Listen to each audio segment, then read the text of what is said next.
माँ, यह सोने की भिंडी की फसल कैसी हुई है? जरा बताओगी मुझे? सिर्फ खुश होने से नहीं चलेगा, थोड़ा अपना पप्पू का बखान तो कर दिया करो।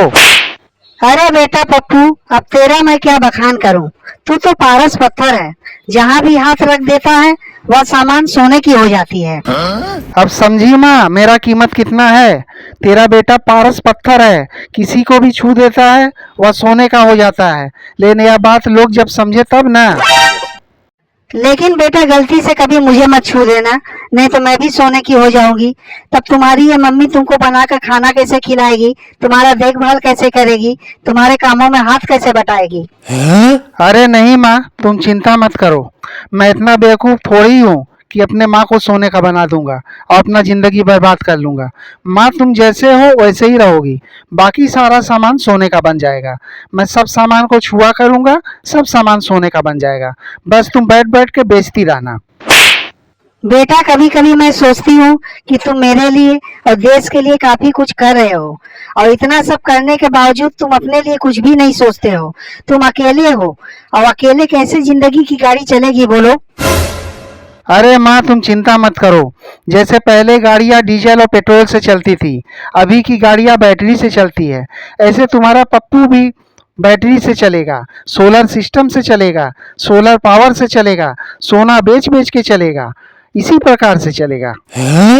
अरे बेटा पप्पू, मैं उस गाड़ी की बात नहीं कर रही हूँ, मैं जिंदगी की गाड़ी की बात कर रही हूँ बेटा, कि तुम्हारी जिंदगी की गाड़ी कैसे चलेगी। अरे माँ एक बार ये सोना बेच तो लेने दो। मेरे पास गाड़ियां ही गाड़ियां होगी, नई नई ब्रांडेड कारें होगी। रोज नए नए गाड़ी में मैं खुद चढ़ूंगा और तुम्हें भी चढ़ाऊंगा। इतना चिंता क्यों करती हो?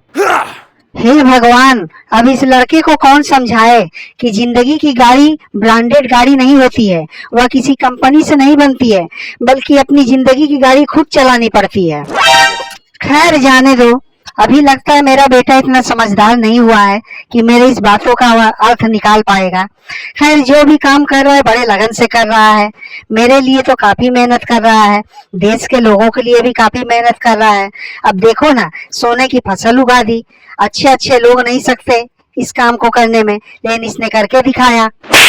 माँ तुम अकेले अकेले क्या बड़बड़ा रही हो? एक बार मुझे भी तो बताओ। सिर्फ अपने आप से बात करने से होता है?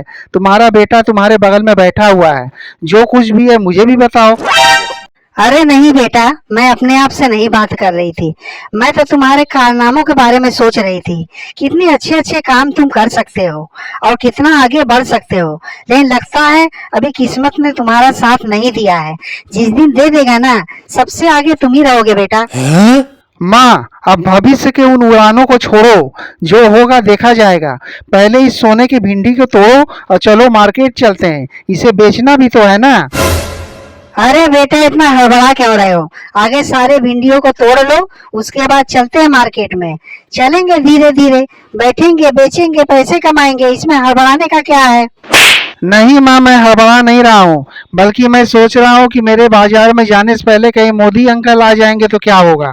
उनके सामने मेरे इन सोने की भिंडियों का जादू नहीं चलने वाला है। कहीं ये सोने की भिंडी कहीं सही की वास्तव भिंडी बन गई तब क्या होगा, सब्जी वाली भिंडी बन गई तब क्या होगा। तब तो लेने के देने पड़ जाएंगे, सोने का कोई कीमत देगा भी नहीं। इसीलिए बोलता हूँ जल्दी चलो जल्दी बेचो और वहाँ से भागो। अच्छा बेटा, तो तुम कहना चाह रहे हो कि यह सोने की जादुई भिंडी ज्यादा देर तक सोने की नहीं रहने वाली है, यह सब्जी वाली भिंडी बन जाएगी। अरे बेटा ऐसे करोगे तो हम लोग तो काफी बदनाम हो जाएंगे। अरे नहीं माँ तुम भी गलत समझ रही हो। यह सोने की भिंडी ही रहने वाली है। बस इसको मोदी अंकल के सामने नहीं ले आना है। इनका सामना अगर मोदी अंकल से हो गया तो ये सब्जी वाली भिंडी बन जाएंगी। अरे बेटा जब ऐसी बात है तो बैठे क्या हो, फटाफट हाथ चलाओ, भिंडी तोड़ो और चलो जल्दी से बाजार में चल के बेच आते हैं। हाँ माँ आपने सही कहा, चलो जल्दी जल्दी भिंडी बाजार में बेच आते हैं। और भाइयों आप लोग तब तक मुझे लाइक शेयर सब्सक्राइब करो, मैं तब तक मम्मी के साथ भिंडी तोड़वा कर बाजार लेके जाता हूँ।